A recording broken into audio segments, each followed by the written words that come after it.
Did the health affect you at all on the field? Definitely. Yeah. Fatigue-wise? Yeah, tired. Still, even today. Yeah, still, yeah. You think by this Sunday it'll be pretty much cleared up, you would hope? They said that I'll probably have like a little cough and like runny nose for like the next 2 weeks. So we'll see how that goes. Yeah. You're this year, the kind of numbers you have after contact have been very impressive. I mean, you felt like you've been doing a good job breaking tackles and getting through and doing that kind of thing? Honestly, I don't know. I mean, I don't feel like I leave a lot of games feeling like I just did a lot of conditioning. Like, I don't really be too banged up. Don't really even, like, I had a couple games where I didn't even leave with, like, cuts or anything. So I feel pretty good. It seemed like maybe going into this year, you looked faster, healthier, everything than before. I mean, have you felt that has been a part of that, not feeling as banged up? I feel like I got to do more so what I did in the offseason. You know what I'm saying? Like, a lot of people are like, oh, we don't see them at LTA, they don't know what we're doing. And I mean, that's kind of the way I like it. I don't really like people to know what I'm doing. I don't really post and then do all the extra, you know what I'm saying? I just handle my business. So, yeah. Operate in silence? Yeah. This Sunday, you kind of decided for the NFL doing their thing with diversity across the world. You decided to put the, I believe, Philippines map, Philippines flag on your. What does that mean to you? You know, that represents my dad's side of the family.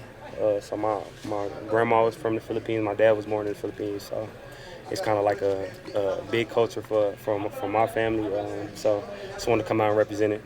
Denver leads the league in forced fumbles so far this year. Is there any more emphasis on ball security this week?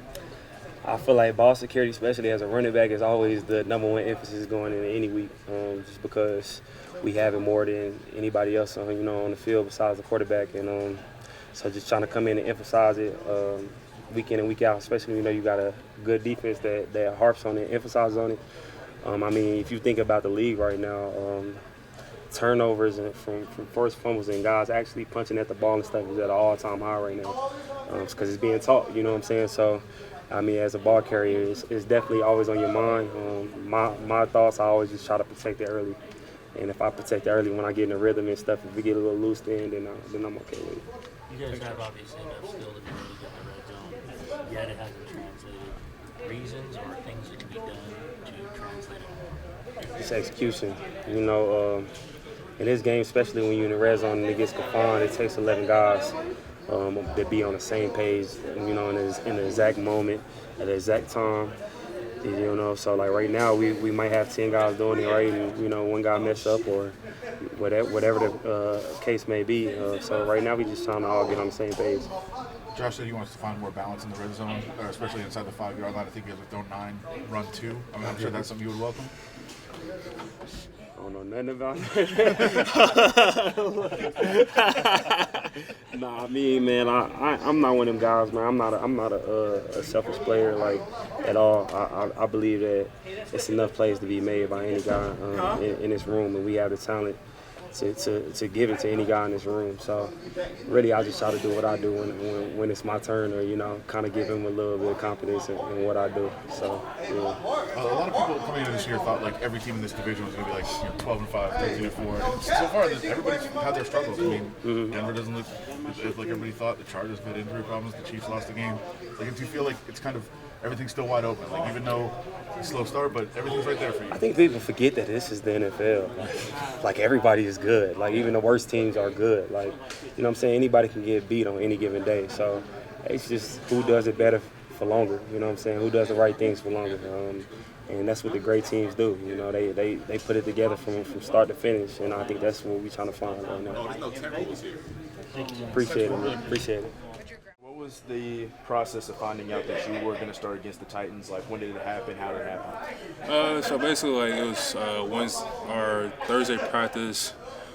He basically told me, like, hey, Thayer, you're starting this game. I was like, all right, bet, cool. And I wasn't really nervous. I wasn't really, like, terrified at all because it was my first NFL start. The reason why is because I'm going against one of the best every day during practice, Matt Crosby, and even though he gets me a couple times, I get him a couple times. It makes each other better, and me and him have that relationship. Like, all right, we're gonna go hard every play. So with that, I didn't really feel like all the anxiousness or I didn't feel scared at all. So you're saying you mean Carmen or McDaniels? Carmen, Coach Carmen, and he gave me the green light to go ahead start, and it was pretty cool. And,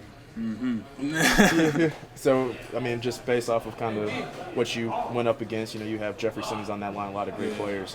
What was your evaluation of yourself off your first start? My first start, it was okay. It wasn't like the best I could have done. Gave up one. And I don't feel like standing up right now. But I feel like I did okay as a rookie, but I know I got a lot more to prove and a lot more growing to do as well to help out this team and help out, my teammates as well. I love these guys. I'll do anything for these guys, and just to make sure I do my part, just to make sure that Derek does his part, that goes hand in hand. Something that you seem like you excelled at throughout this season is your pass protection. What has just gone into your process of being so efficient at that? Just the repetitions, being confident in my punches, and I don't get too down on myself if I do lose a rep, because as football players and as athletes, of course, around the world, we more harder on ourselves than anybody. Even though we get criticized by a lot of people, but we more hard on ourselves than anything. So I criticize myself a lot. With my, with like a couple veterans helping me out, of course, just help me like stay calm and collect throughout everything. You have another rookie offensive lineman that was taken that plays a lot beside you, Dylan Parham. What's your relationship with Dylan, and have your expectations for how you guys have played so far with the amount of snaps, has it even surpassed your expectations coming in as a rookie? Like for us coming in as a rookie, we. Our first day coming in together, we was like, man, shoot, we in the NFL now.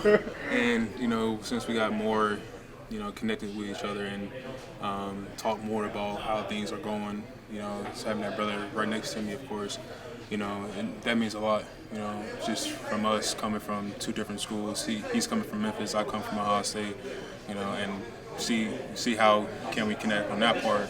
And he's a great guy to be around outside of football, too. That's all I got.